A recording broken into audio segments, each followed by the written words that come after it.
All right, so I'm not sure if that first video went through me prior to going to the account, but I'll repost it again just in case it didn't come through. But just to follow up that video, what I found out is that it only took me 30 to 40 minutes to actually complete it, and I was kind of moving a little bit faster than I really wanted or should have been moving. But I can add or subtract, just to come up with an average time of how long it's going to take.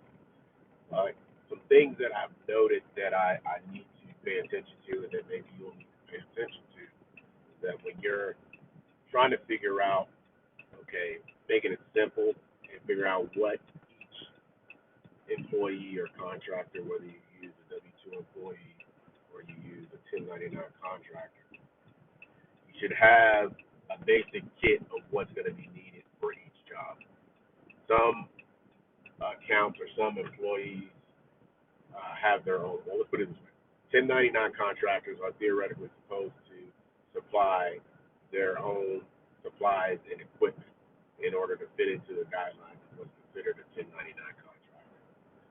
But if you are going to supply the account, you should know what needs to go to that account. So when that person comes to pick up the equipment, or kit is what we call it, the cleaning kit, you should know what's needed for each location, how much is needed for each location, and that'll help you decide when you'll need to re-up your supply.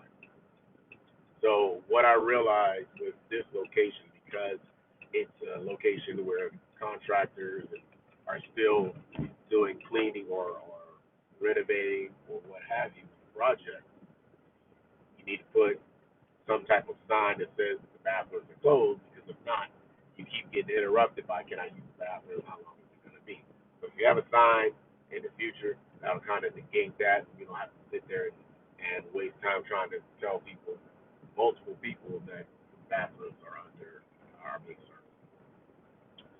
Another thing that I also realized is is that you should always have a checklist of the order of things, the way things should go. You don't really have to. That can be done in your training videos or your training program, which you should have for each employee, because everyone doesn't clean the same.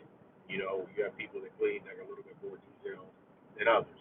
And when you're hiring people or you're bringing people onto your team, you want to make sure you hire people that are in line with your core values or your competencies of what you want your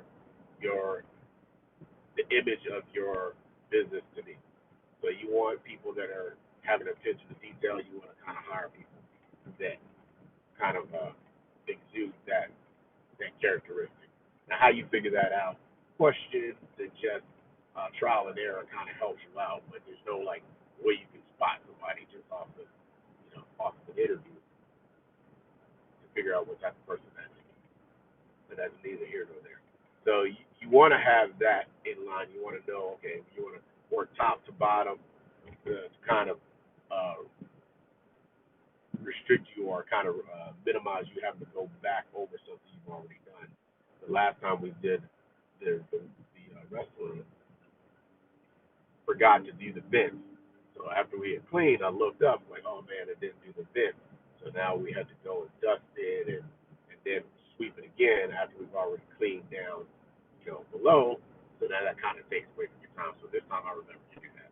So it's just certain little things like that to help you speed up the process and then be more efficient, effective, and efficient. Because being fast isn't always efficient, especially if you have to go back and do something when you were already in that location or that area.